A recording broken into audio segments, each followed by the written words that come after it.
హా రామచంద్ర ఆడోళ్లకు పిరి టికెట్ అని ఇప్పటిదాకా మనం అనుకుంటున్నాం ముచ్చటే అంతా జగం ఎరిగిన సత్యం. కానీ మగోళ్ళకు కూడా పిరి టికెట్ ఇస్తున్నారట. ఇది ఎక్కడి రాజ్యాంగము, మగోళ్ళకు పిరి టికెట్ ఇచ్చుడేంది అని దీర్ఘాలు తీస్తురా. మరి అట్లా ఉంది కథ. టికెట్ల స్కామ్ నడుస్తుంది అట. అంటే ఎట్లా నడుస్తుంది, ఏం నడుస్తుంది అంటే చూద్దాం పారి.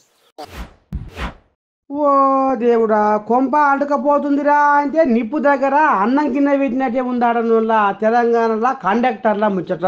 అబ్బా, బస్సు కండక్టర్లు బల ఉపాయం చేస్తున్నారు కదా. ఇక ఏమంట ఈ కాంగ్రెస్ ప్రభుత్వం చల్లకుండా పిరి బస్సు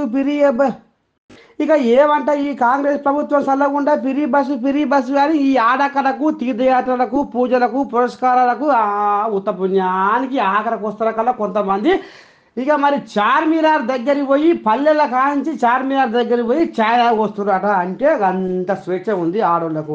అరే మరి ఆర్టిస్ట్కి గండి పడుతుంది, నష్టమవుతుంది, రోజుకు 1000 కోట్ల 100 కోట్ల నష్టం వస్తుంది. ఎట్లా చేయాలి, ఈ భర్తీని ఎట్లా పూడ్చాలి అని పెద్ద మనుషులు ఆలోచిస్తుంటే వీళ్ళకు ఇంట్లో కండక్టర్లు కూడా మంచిగా స్కామ్ చేస్తున్నారనుల్లా.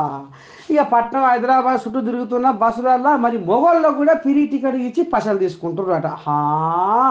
ఆడోళ్లకు ఆధార్ కార్డు చూపించి టికెట్ ఇచ్చే ఈ రకంగా కండక్టర్లు మొగోళ్ళకు కూడా ఫ్రీ టికెట్ ఇచ్చి పైసలు దొబ్బుతున్నారు అట. అంటే చూడుర్రి, ఇక మరి ఇప్పటికే ఆర్టీసీ లాస్లో ఉందిరా నాయన, ఎట్లా చేయాలి ఏం చేయాలి అని వాళ్ళు ఓ దిక్కు ఆగం అవుతుంటే ఈ రకంగా కండక్టర్లు కూడా నిలువున దోపిడీ చేస్తున్నాడు అన్నలా.